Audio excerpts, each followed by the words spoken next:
at the whole list of SEC schools, there's a lot of them there. But like this week, for example, I think it's LSU and A&M play. Mm-hmm. So they're going to start week. One of them is going to have a second loss. Now, to their point, A&M doesn't have a conference loss yet. Mm-hmm. I'd have to double check. I'm not sure if LSU, if their one loss was a conference loss or not.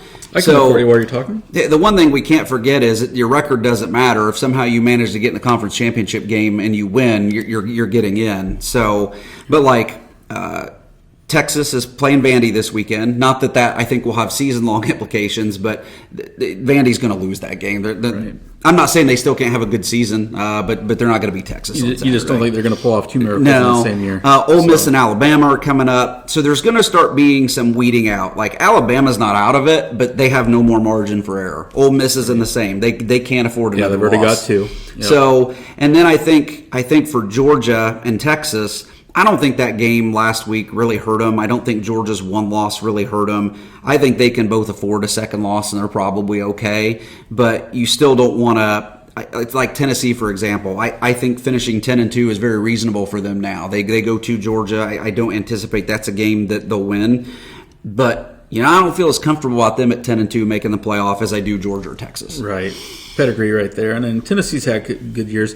By the way, LSU, the loss that LSU had was to Big Ten USC. That's right. At the beginning. So LSU and A&M don't have a conference loss yet. I think Chance, if you're watching, he and I were talking earlier today, and he's like, there's a nightmare scenario where there could be like 6 SEC teams with one loss. Mm-hmm. Like, who goes the SEC championship game? Exactly. Fun breakdown. Glad it's not us that have to make that choice. Yeah. We can sit here on the side and do a show like this and badmouth people. So, yeah. So looking at the SEC, like you said, I think it's so competitive.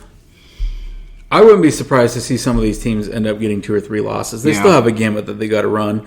You look at the Big Ten, very similar. A lot of good teams. I mean, I didn't expect Indiana or Illinois to be in the top 25 this late in the season. I mean, they're good, but okay. Didn't expect that. Got to be honest.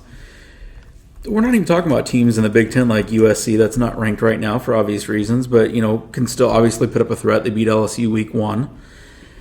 I don't know. I could still see the Big Ten and the SEC squeaking out 2 to 3 teams. Oh, I think they're both going to have 2 and 3. I think the big question is do they squeak the 4th in? So.